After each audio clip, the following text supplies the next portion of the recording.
لله وكفى وسلام على عباده الذين اصطفى أما بعد فأعوذ بالله من الشيطان الرجيم بسم الله الرحمن الرحيم وأما من خاف مقام ربه ونهى النفس عن الهوى فإن الجنة هي المأوى سبحان ربك رب العزة عما يصفون وسلام على المرسلين والحمد لله رب العالمين۔ میری محترم بہنوں، بھائیوں، دوستوں، بزرگوں، ہم نے خود اللہ رب العزت کے بارے میں تسلیم کر لیا ہے والقدر خیرہ و شرہ، کہ جتنی خیر کی تقدیریں ہیں اور جتنی بھی شر کی تقدیریں ہیں یہ اللہ رب العزت کی طرف سے۔ کیا مطلب یہ ہے کہ جب اللہ رب العزت کسی کے لیے خیر کا ارادہ فرما لیتے ہیں تو حالات ایسے بنا دیتے ہیں کہ اس کا انجام بخیر ہوتا ہے، اور جب اللہ رب العزت کسی کے لیے شر کا ارادہ فرما لیتے ہیں تو حالات ایسے بنا دیتے ہیں کہ اس کا انجام برا ہوتا ہے۔ کچھ واقعات، کچھ مثالیں آپ حضرات کے سامنے رکھتا ہوں کہ اللہ رب العزت کی رحمت کا کیا عالم ہے، کہ اللہ رب العزت کیسی خفیہ تدبیر کرتے ہیں ایک انسان کے خیر کے لیے۔ اللہ رب العزت کیسی خفیہ تدبیر کرتے ہیں، کچھ مثالیں میں آپ کے سامنے رکھ دیتا ہوں۔ ایک محدث رحمۃ اللہ علیہ دنیا سے انتقال کر گئے، ان کا ایک خادم تھا اور اس خادم کے خواب میں آئے۔ خادم نے پوچھا حضرت آپ کے ساتھ کیا معاملہ ہوا؟ تو کہنے لگے اللہ نے میرے ساتھ آسانی والا معاملہ کیا اور میری بخشش کر دی۔ تو وہ کہنے لگا حضرت بخشش تو آپ کی ہونی تھی، آپ تو محدث تھے، حدیثیں لکھا کرتے تھے، بخشش تو آپ کی ہونی تھی۔ تو فرمانے لگے وہ محدث رحمۃ اللہ علیہ کہ بھئی اس وجہ سے میری بخشش نہیں ہوئی، اس عمل کو تو اللہ نے ابھی میرے سامنے لایا ہی نہیں تھا، بلکہ اللہ رب العزت نے ایک چھوٹے سے عمل کی وجہ سے میری بخشش کی ہے۔ وہ بڑے حیران ہوئے کہ جی اتنا بڑا محدث ہے اور چھوٹے سے عمل کی وجہ سے ان کی بخشش ہو رہی ہے، جی وہ عمل کیا تھا؟ عمل ان کا یہ تھا، وہ محدث فرمانے لگے کہ ایک مرتبہ کیا ہوا، میں قلم سے حدیث لکھ رہا تھا اور قلم کو میں نے دوات کے اندر ڈبو کے باہر نکالا تو اس کے ساتھ سیاہی لگی ہوئی تھی، قلم کے ساتھ سیاہی لگی ہوئی تھی، اس سیاہی کے اوپر ایک مکھی آ کر بیٹھی۔ تو میں نے سوچا پیاسی ہوگی کہ اپنی پیاس کو بجھا لے، قلم کو میں نے روک لیا۔ جب انہوں نے قلم کو روکا، مکھی نے پیاس بجھائی اور اٹھ کر چلی گئی۔ اللہ رب العزت نے فرمایا کہ اے میرے بندے، تو نے مکھی کی پیاس کا خیال رکھا، آج میں تیری پیاس کا خیال رکھتا ہوں، جا تجھے جنتیں عطا کر دی۔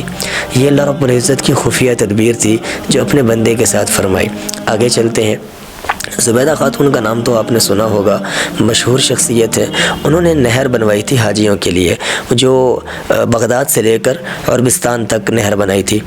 وہ جب دنیا سے گئی تو ان کا ایک پڑوسی تھا، اس کے خواب میں آئی۔ پڑوسی کہنے لگا کہ جی آپ کے ساتھ کیا معاملہ ہوا؟ تو فرمانے لگی اللہ نے میری بخشش کر دی۔ کہ جو بخشش تو آپ کی ہونی تھی، حاجیوں کے لیے آپ نے اتنی آسانی کا معاملہ کیا، آپ نے تو نہر تیار کروائی تھی۔ تو وہ کہنے لگی نہیں، اس عمل کو اللہ نے ابھی میرے سامنے لایا ہی نہیں تھا کہ تیرا یہ عمل ہے، اللہ رب العزت نے ایک چھوٹے سے عمل کی وجہ سے میری بخشش کی ہے۔ اب وہ چھوٹا سا عمل کیا تھا؟ حیران کن عمل، چھوٹا سا عمل ہے، آپ حیران ہوں گے۔ وہ چھوٹا سا عمل کیا تھا کہ زبیدہ خاتون کہتی ہیں ایک مرتبہ میں اپنی سہیلیوں کے ساتھ جھولا جھول رہی تھی تو اچانک میرے سر سے دوپٹہ اترا، اتنے میں اذان کی آواز آئی۔ میں نے اللہ کی عظمت کو سامنے رکھتے ہوئے، اللہ کے نام کی عظمت کو سامنے رکھتے ہوئے میں نے اپنے سر پہ دوپٹہ لیا۔ اللہ کو یہ عمل اتنا پسند آیا کہ اللہ نے میرے اس عمل کی وجہ سے میری بخشش کر دی۔ یہ اللہ رب العزت کی خفیہ تدبیر ہے۔ قیامت کے دن اللہ رب العزت کی رحمت اتنی جوش میں ہوگی کہ شیطان کو بھی تھوڑی دیر کے لیے امید لگ جائے گی کہ شاید آج میری بھی بخشش ہو جائے۔ تو جب شیطان جیسے کوئی امید لگے گی تو ایمان والوں کی تو اللہ ضرور بخشش فرما دیں گے۔ اللہ کی رحمت اور ایسی خفیہ تدبیریں آپ حیران ہوں گے۔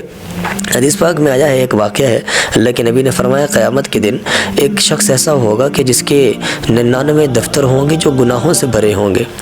تو وہ تو سوچ لے گا کہ آج تو میرے لیے عذاب پکا ہے، میں نے تو جہنم میں جانا ہے، لیکن اللہ رب العزت اس کے لیے کوئی اور معاملہ رکھیں گے، اس کے ساتھ ایسی خفیہ تدبیر ہوگی اللہ رب العزت کی۔ اللہ فرمائیں گے کہ بھئی اس کے گناہوں کو ترازو میں رکھو، گناہوں کو ترازو میں رکھ دیا جائے گا۔ ایک طرف 99 دفتر ہیں جو ترازو کے اوپر رکھے ہوئے ہیں گناہوں کے، اور دوسری طرف اللہ رب العزت فرشتوں کو حکم دیں گے کہ ایک پرچی لے کر آؤ۔ وہ پرچی جو اس کے نامہ اعمال میں تھی، وہ پرچی لے کر آئے گا۔ اس پرچی کو بطاقہ کہتے ہیں، بطاقہ، اس لیے یہ حدیث جو ہے یہ حدیث بطاقہ کے نام سے مشہور ہے۔ وہ پرچی لے کر آئے گا اور پرچی کو اس پلڑے کے اوپر رکھے گا، وہ پلڑا جھک جائے گا اور گناہوں کا پلڑا ہوا میں۔ اب وہ شخص حیران ہوگا کہ ایک طرف 99 دفتر ہیں میرے گناہوں کے اور دوسری طرف یہ پرچی ہے چھوٹی سی، یہ کیا معاملہ ہے، میرا کون سا عمل ہے کہ جس نے اتنے گناہوں کو ہوا میں اٹھا دیا؟ تو اللہ رب العزت فرمائیں گے کہ زندگی میں ایک مرتبہ تو نے اخلاص کے ساتھ پڑھا تھا لا الہ الا اللہ محمد الرسول اللہ، یہ اس پرچی کے اوپر لکھا ہوا ہے، اس کا اتنا وزن ہے، اتنا وزن ہے کہ تیری ساری زندگی کے گناہوں کو ہوا میں اٹھا دیا۔ یہ اللہ رب العزت کی خفیہ تدبیر ہے۔ اللہ رب العزت نے اس کے لیے خیر کی تدبیر کرنی ہوگی، خفیہ خیر کی تدبیر کرنی ہوگی۔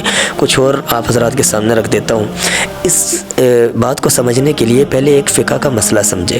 وہ فقہ کا مسئلہ کیا ہے کہ آپ نے اگر کسی سے کوئی سواری لے لی ہے اور اسے کہا کہ میں نے اس کے اوپر 1 من وزن رکھنا ہے اور ایک جگہ سے دوسری جگہ جانا ہے، تو آپ نے اس کے اوپر 1 من سے 10 کلو زیادہ وزن رکھ دیا تو آپ کو اس کا ضمان دینا پڑے گا، اس کا ضمان آپ کو دینا پڑے گا۔ یہ فقہ کا ایک مسئلہ ہے۔ اب آتے ہیں ذرا اپنی بات کی طرف۔ اللہ رب العزت قیامت کے دن اپنے حبیب کو بلائیں گے، حضرت محمد مصطفیٰ صلی اللہ علیہ وسلم کو بلائیں گے اور فرمائیں گے کہ ہم نے آپ کے اوپر فرائض اور واجبات کا بوجھ ڈالا تھا، لیکن آپ نے میری اتنی عبادت کی ہے کہ آپ کو دیکھا دیکھی آپ کے امتیوں نے سنتیں اور نوافل بھی ادا کیے ہیں۔ اب یہ جو میں نے آپ کے اوپر بوجھ ڈالا تھا اس سے اضافی بوجھ آپ کے اوپر آ گیا، جو آپ نے سنتیں اور نوافل ادا کیے ہیں، تو میری شریعت کا قانون ہے کہ جو بھی بوجھ زیادہ ڈالتا ہے اس بوجھ سے جو اس نے رکھا ہوتا ہے اس کی بنسبت زیادہ ڈال دیتا ہے تو اس کو ضمان دینا پڑتا ہے۔ تو اللہ فرمائیں گے اے میرے حبیب آج میں آپ کو ضمان دوں گا کہ آپ کے اوپر جو بوجھ تھا اس سے زیادہ آپ نے اپنے اوپر بوجھ ڈالا ہے، سنتیں اور نوافل بھی ادا کیے ہیں، آپ کی دیکھا دیکھی آپ کے امتیوں نے بھی یہ کام کیا ہے، یہ زمان ہے، میں آپ کو اس کا زمان ادا کروں گا۔ تو اللہ کے نبی فرمائیں گے یا اللہ وہ زمان کیسا ہوگا، وہ کیا زمان ہوگا؟ تو اللہ رب العزت اپنے حبیب سے کہیں گے کہ یا اے میرے حبیب صلی اللہ علیہ وسلم، آپ کو میں اختیار دیتا ہوں، آج اپنے گناہگار بندوں کو آپ جنت کی طرف لے کر جا سکتے ہیں، ان کی شفاعت کر سکتے ہیں، اپنے گناہگار بندوں کی آج آپ شفاعت کر سکتے ہیں۔ یہ کیسی اللہ رب العزت کی خفیہ تدبیر ہے، کیا خوبصورت معاملہ اللہ رب العزت قیامت کے دن رکھیں گے۔ ایک اور بات یہ ہے کہ قیامت کے دن جب لوگ بخشے جائیں گے تو پھر پیچھے ایمان والے گناہگار رہ جائیں گے، وہ لوگ جو دنیا میں ایمان تو لے کر آئے لیکن گناہگار تھے، بہت زیادہ گناہگار تھے۔ اب ان کو اللہ رب العزت کیسے بخشیں گے؟ عجیب معاملہ، عجیب معاملہ۔ ان کو اللہ رب العزت کیسے بخشیں گے؟ اللہ رب العزت اپنے فرشتوں کو بلائیں گے اور ان سے کہیں گے کہ میں نے تم سے کہا تھا انی جاعل فی الارض خلیفہ، میں زمین میں اپنا خلیفہ، اپنا نائب بنانے لگا ہوں، تو تم نے کہا تھا اتجعل فیہا من یفسد فیہا ویسفک الدماء، کہ اللہ آپ اپنا نائب بنائیں گے زمین میں جو فساد برپا کرے گا، جو خون بہائے گا۔ تو میرا ایک قانون ہے، وہ قانون کیا ہے کہ جو شخص کسی کی غیبت کرتا ہے میں اس کی نیکیاں اٹھا کے اس کو دیتا ہوں جس کی غیبت ہوتی ہے۔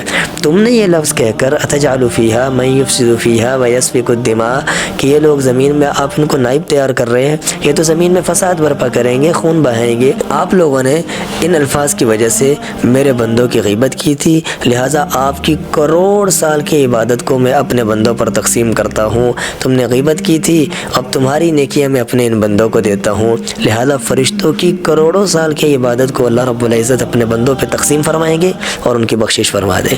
یہ سبحان اللہ، اللہ رب العزت کی کیسی خفیہ تدبیر ہے۔ اب کچھ خیر کی تدبیریں ہوتی ہیں اور کچھ شر کی تدبیریں ہوتی ہیں۔ اللہ رب العزت جب کسی کے لیے شر کا معاملہ فرما لیتے ہیں تو حالات بھی ایسے بنا دیتے ہیں۔ بظاہر دیکھنے میں دین کا کام کر رہا ہوتا ہے لیکن وہ اس کے لیے گناہ کا سبب بن رہا ہوتا ہے۔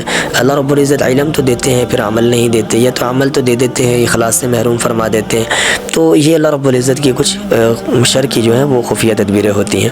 مصر میں ایک مؤذن تھے، وہ اذان دیا کرتے تھے اور مینار کے اوپر چڑھ کے اذان دیا کرتے تھے۔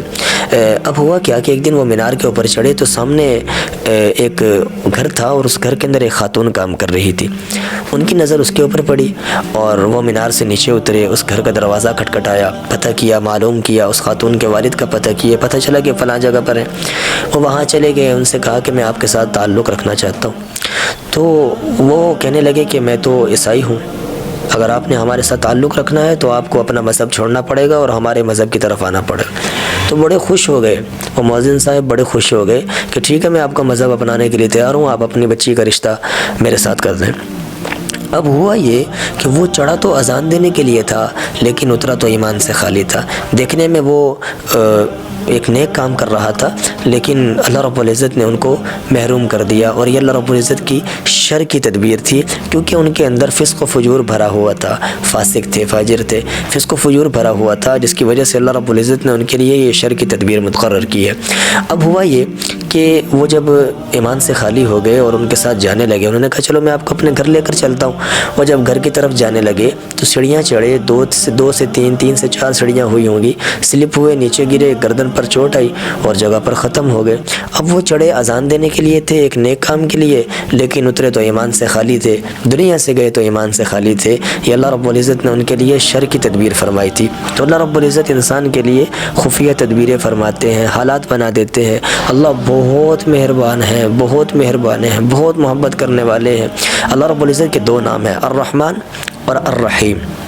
لیکن جو رحمان ہے، رحمان کا لفظ، رحیم کا لفظ اور رحمان کا لفظ، رحمان میں زیادہ مبالغہ ہے، رحیم رحم کرنے والا، تو کوئی بھی رحم کرنے والا ہو سکتا ہے، کوئی بھی شخص جو نرم دل ہوگا رحم کرنے والا، لیکن رحمان یہ صرف اللہ کو سوٹ کرتا ہے، اللہ کو سوٹ کرتا ہے، اللہ کے علاوہ کسی کو سوٹ ہی نہیں کرتا۔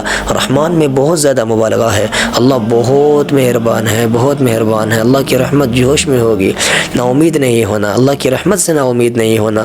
بعض لوگ تو گناہوں میں اتنے پھنس چکے ہوتے ہیں، اتنے پھنس جاتے ہیں کہ وہ پھر اتنے پریشان ہو جاتے ہیں کہ اب ہماری کیسے بخشش ہوگی، ہم کیا کریں گے، کس منہ سے اللہ کی طرف جائیں گے، کس منہ سے اللہ کے سامنے پیش ہوں گے۔ تو بھائی اللہ فرماتے ہیں زمین و آسمان کا خلا گناہوں سے بھر دو، اور پھر چاند ستاروں کو بھی کالا کر دو، اور پھر اٹھاتے چلے جاؤ، آسمان کی چھت کو لگا دو۔ پھر اللہ فرماتے ہیں ایک مرتبہ کہو یا اللہ غلطی ہو گئی، معاف کر دے۔ اللہ فرماتے ہیں میں نہیں دیکھتا کتنے گناہ لے کر آیا، میں سارے گناہوں کو دھو دیتا ہوں، سارے گناہوں کو معاف کر دیتا ہوں۔ آنے والے بنے، اللہ کے سامنے پیش ہونے والے بنے۔ اللہ عمل کی توفیق عطا فرمائے۔ وآخر دعوانا ان الحمدللہ رب العالمین۔